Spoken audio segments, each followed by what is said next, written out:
Assalamualaikum warahmatullahi wabarakatuh. Saya Siti Nur Amanda. Di sini saya akan menjelaskan pembiayaan perdagangan internasional. Pembiayaan perdagangan atau yang sering disebut dengan trade financing adalah bantuan keuangan yang berkaitan atau diberikan di bidang perdagangan internasional dan perdagangan melalui penggunaan berbagai produk keuangan. Beberapa metode yang dipakai dalam pembayaran perdagangan internasional. Satu, letter of credit, draft, konsinyasi, pembayaran kemudian. Letter of credit adalah instrumen yang diterbitkan oleh sebuah bank atas nama importir atau pembeli yang berjanji untuk membayar eksportir atau beneficiary setelah dokumen-dokumen disajikan oleh eksportir sesuai dengan ketentuan-ketentuan yang terdapat dalam letter of credit. Draft atau Bill of Exchange atau dalam bahasa Indonesianya wesel adalah janji tak bersyarat yang ditarik oleh salah satu pihak, biasanya eksportir yang meminta pembeli untuk membayar face amount dari draft. Jika pengiriman dilakukan berdasarkan SIG draft, eksportir dibayar setelah pengiriman dilakukan dan draft disajikan kepada pembeli untuk melakukan pembayaran. Jika pengiriman dilakukan berdasarkan time draft, eksportir memberikan instruksi kepada bank pembeli untuk mengeluarkan dokumen pengiriman setelah pembeli menerima menandatangani draft.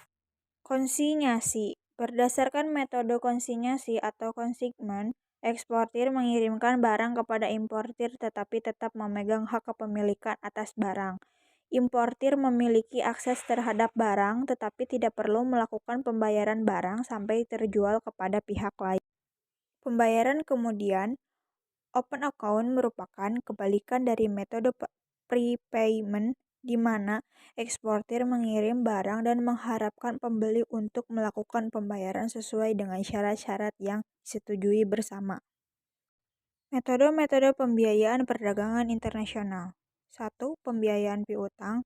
2. Anjak piutang atau factoring. 3. Letter of credit. Pembiayaan piutang. Pembiayaan piutang merupakan pembiayaan yang dilakukan bank dengan menyediakan kredit kepada eksportir yang dijamin oleh piutang usaha.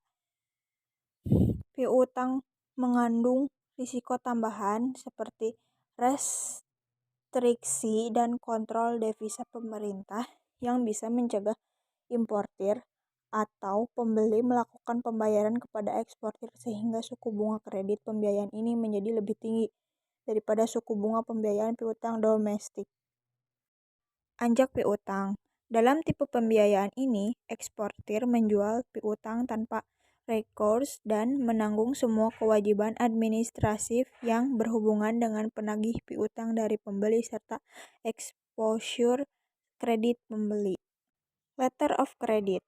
Letter of credit yang terkait dengan perdagangan disebut commercial letter of credit atau import atau export letter of credit.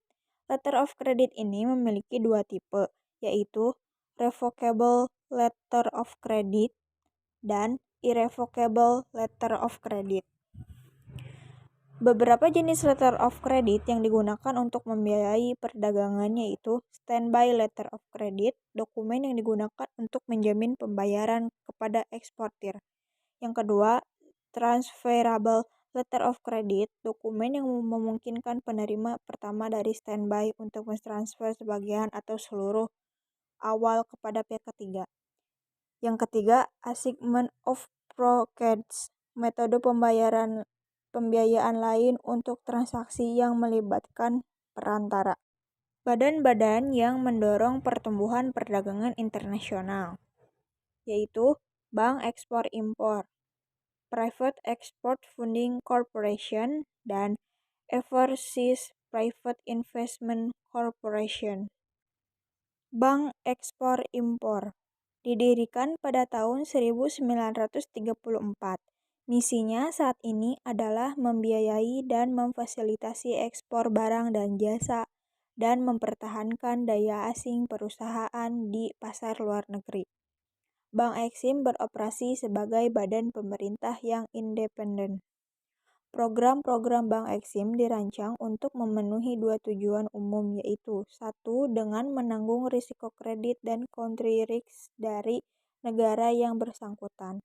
Bank Eksim mendorong kreditor-kreditor swasta untuk membiayai ekspor, menyediakan kredit langsung kepada pembeli luar negeri. Bank Eksim menjalankan 3 program, yaitu program garansi, kredit, dan asuransi. Private Export Funding Corporation merupakan suatu perusahaan swasta yang dimiliki oleh konsorsium bank komersial dan perusahaan industri. Bekerja sama dengan Bank Eksim, Pevco menyediakan pembiayaan jangka panjang dan menengah dengan suku bunga tetap untuk pembeli asing. Overseas Private Investment Corporation atau OPIC didirikan pada tahun 1971, merupakan badan negara federal yang berdiri sendiri dan bertanggung jawab untuk mengasuransikan investasi langsung di negara asing terhadap risiko mata uang yang tidak dapat ditukar, pengambil alihan, dan risiko politik lain. Melalui pinjaman langsung atau program penjaminan, OPIC akan memberikan pembiayaan jangka menengah dan jangka panjang pada investor Amerika Serikat yang melakukan kerjasama di luar negeri. Kasus Letter of Credit di Rusia. Dalam surat penjelasan yang disampaikan oleh Chairman Rosventorbank, Valery Telegin mengatakan bahwa kesepakatan dengan Mr. Graham adalah suatu khilafan. Dia berkata bahwa banknya tidak memiliki wewenang untuk melakukan transaksi-transaksi komersial seperti kontrak antara Protect dengan Ocean Traders. Selain itu, katanya Protect tidak memiliki devisa untuk memenuhi kewajiban-kewajibannya berdasarkan letter of credit. Selain masalah yang dihadapi Mr. Graham, wirausahawan Amerika lain yang ingin melakukan bisnis di republik-republik bekas Uni Soviet menghadapi hambatan birokratif.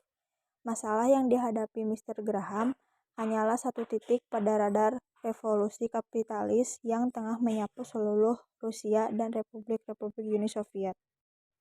Sekian penjelasan dari saya. Terima kasih. Wassalamualaikum warahmatullahi wabarakatuh.